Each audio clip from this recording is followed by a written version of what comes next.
Let's look at how to solve equations by factoring in this video lecture. Our objective, solve equations by factoring, of course. We're also going to solve these same equations graphically so we can see. All right, what do we come in needing to remember? Well, we know what factoring is.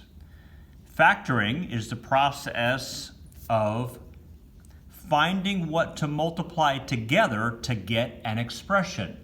So basically you're splitting an expression apart into a product of simpler expressions. So you're creating a multiplication problem. I have a couple of examples here for you. The expression x squared plus 2, well, there's a common factor. We want to split the common factor out. There's a common factor in both of these terms of x. So pull it out, and we have x times the quantity x plus 2. So going from here to here is factoring. Similarly, 3x cubed minus 6x squared plus 9x. There's a common factor in each of these terms has an x, and each of these terms has a factor of 3. So we can split the factor of 3 out. We can factor the factor, 3x, out. And we'll have 3x times the quantity x squared minus 2x plus 3. Now, of course, we want to look at this quadratic to see if it's factorable. This quadratic is actually not factorable. It's prime. So this is as far as we can factor this expression.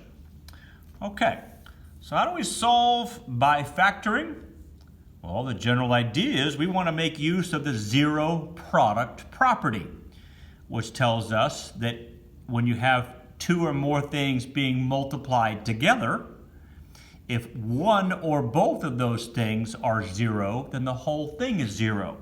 So we want to set the equation equal to 0 and factor, and then we'll apply or we'll employ the zero product property. Let's take a look. Solve x to the fourth equals 4x squared. Okay, well, let's first set it equal to 0. So x to the fourth minus 4x squared equals 0. And then now let's factor it. Well, I see a common factor in both of these terms of x squared. So I will factor out the x squared. Okay, that's now been factored out. And so now it's a matter of, this can actually be factored further if you'd like to. This is a difference of squares. So this is x squared. This could be factored further. X minus 2 times x plus 2. It is now fully factored. Okay, so we know, either this one, either x squared equals 0, or x minus 2 equals 0, or x plus 2 equals 0. Those are our three possibilities. Any one or all three of these, as long as any one of these is 0, the whole product will be 0 because of the zero product property. Well, this of course tells us that x is 0. Add 2 to both sides. In this case, x is equal to 2. Subtract 2 from both sides. And in this case, x is equal to negative 2. Okay, so we can check these. We know we can check this algebraically. If we put 0 in, remember, check the original. Well, 0 to the fourth is 0. 0 squared is 0 times 4 is 0, so 0 works. 2 to the fourth is 16. 2 squared is 4. 4 times 4 is 16, so 2 works. Negative 2 to the fourth is 16. Negative 2 squared is 4, and 4 times 4 is 16, so that one works as well. So our solution set, in this case we have 3 solutions. We can write it with these curly brackets. We have negative 2, 0, and 2 are our solutions. And of course, you normally write them in numerical order. Let's take a look at this graphically, okay? Because we've been looking at how to solve things graphically throughout. Okay, we want to know, when does x squared equal 4 times, when does x to the 4th equal 4 times x squared? Well, let's let y1 equal x to the 4th, and let's let y2 equal 4x squared, and we're going to do a calc intersect. Okay, and let's find out, they should intersect in 3 places. X equals -2, x equals 0, and x equals 2. I'll slide that up for us, bring up the calculator, go to my y equals, so y1 is x to the 4th. y2, of course, is 4x squared. Let's graph that. I'm on the standard window. There's 4x to the 4th. And here comes 4x squared. Well, it looks like let's zoom in. Let's go a little higher. Let's zoom in the x direction because it's all kind of squished in here. And let's go a little bit higher in the y direction. So I'll go from -5 to 5 in the x direction, and that's going to make it a little bit more screen will get used this way. Okay, so that's what that one does. And go a little bit higher in the y direction, so back to my window, and let's go y max to, I'm thinking maybe 20. Let's go to 20. I don't even need much y min, so I'll go from -5 to 20. See if we can't see a bit better where these lines cross or intersect. There's x to the 4th in blue, and here comes 4x squared in red. Well, they intersect right here at the origin. We can see them crossing or touching each other. If we go second calc, intersect, we can certainly see, okay, the cursor put it right there on the origin. Let's just go enter for first curve, enter for second curve, guess. Yep, they intersected 0. Well, that was one of our answers right here. We knew that one was good. X equals 0 was an intersection point. Now, they also intersect in the second quadrant up in here somewhere, and in the first quadrant up in here somewhere. Now we know algebraically that should be when x equals -2 and 2. Let's find out graphically. So again, second calc, intersect is number 5. Move our cursor closer to the intersection point in quadrant 2. Enter, enter, enter, and there, sure enough, there's our -2 right there, which we had as a solution to the equation.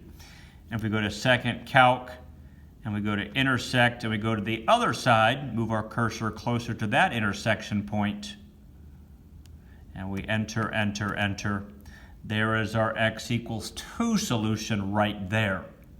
Okay, so we could use our calculator as well to find the points of intersection and recognize that it's the same as what we found algebraically. Okay, let's do a second example. Okay, let's see here. Example 2. Solve x cubed plus 2x, whoops, I want to say 2x squared, sorry about that, equals x. Okay, well, let's set it equal to 0.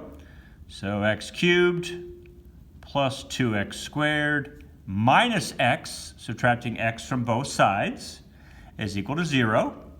Now, do we have a common factor? We have a common factor of x. So we have x times x squared plus 2x minus 1, I hope. There we go. Equals 0. Okay, this is a prime quadratic. There's no way to factor that further.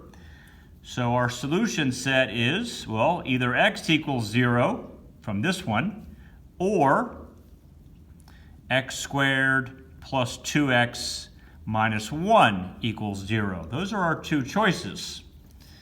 Well, this one's done.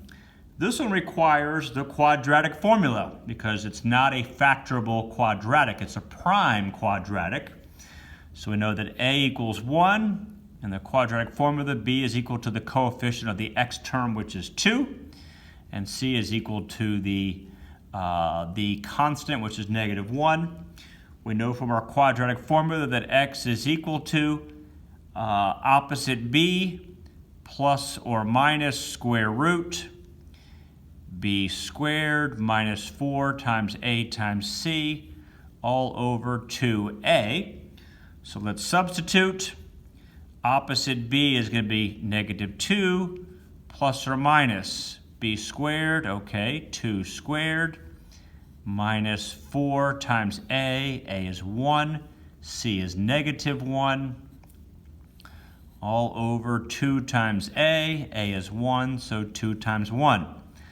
Let's start simplifying this. This is negative 2 plus or minus. Okay, the square root of what? Well, this is 4 plus 4. Square root of 8 over 2. Okay, the square root of 8. The square root of 8 is equal to the square root of 4. That's the largest perfect square factor. Times the square root of 2. So it's equal to 2 root 2. So we can replace the square root of 8, negative 2 plus or minus 2 root 2 over 2. And now we can say that 2 is common to both terms in the numerator. So this is equal to negative 1 plus or minus root 2. Okay, so what's our solution set?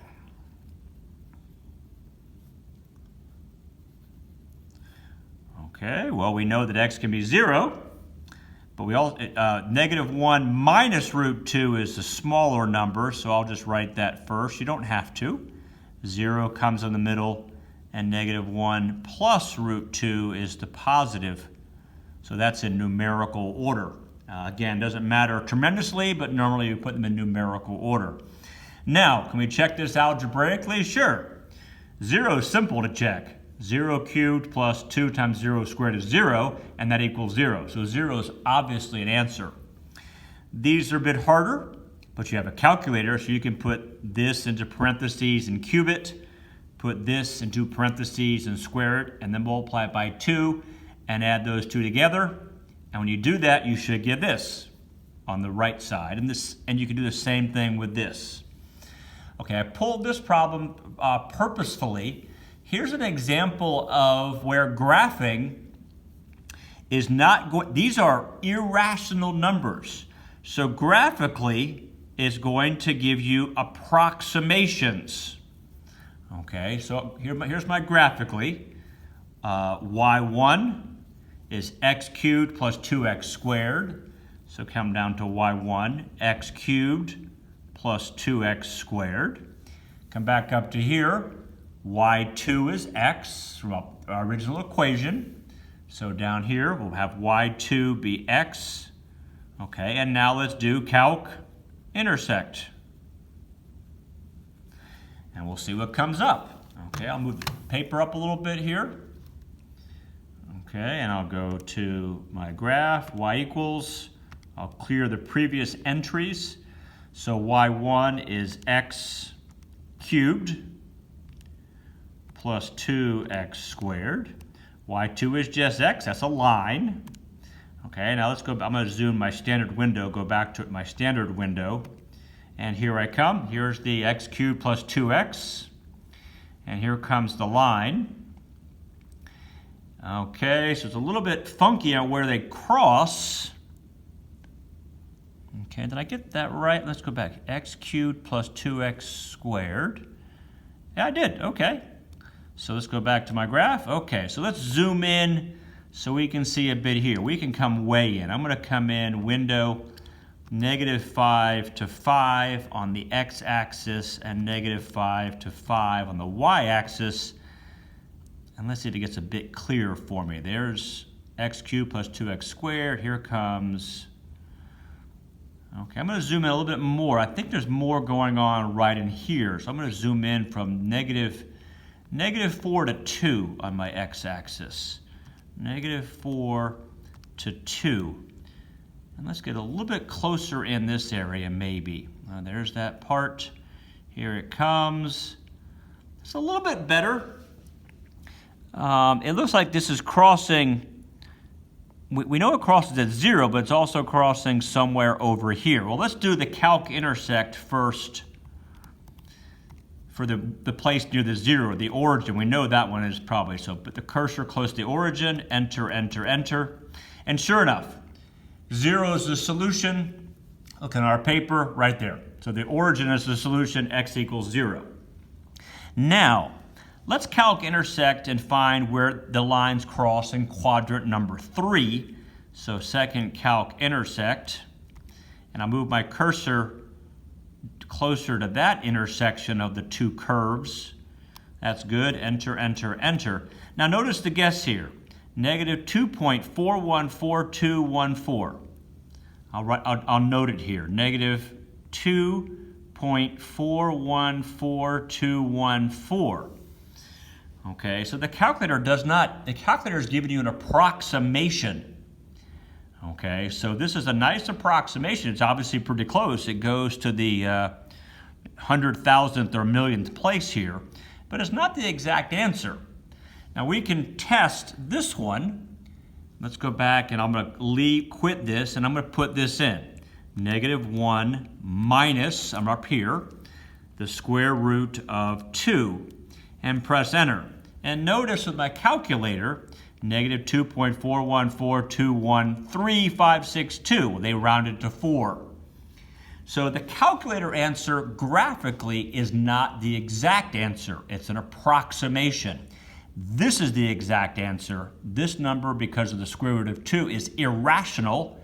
It's a decimal that goes on forever and never repeats. So the exact answer in this case had to come from the algebra. An approximation comes from the graph. And if we go back to the graph, we can see the same thing happening over here in quadrant 1. Calc the intersection point. I'll move my cursor a little bit past the 0 over closer to here where it looks like it's crossing. Enter, enter, enter. And you can see here I have the same thing. There is a point of intersection. We know it's at negative 1 plus root 2 because that's our algebra. We get an approximation here. So you cannot, graphically is a great idea. But if your answers are irrational, your graphical answers will be approximations, not the exact answers. Okay, just a heads up on that. So there you have it. A little bit about how to solve equations by factoring, as well as to solve those same equations using your graphing calculator.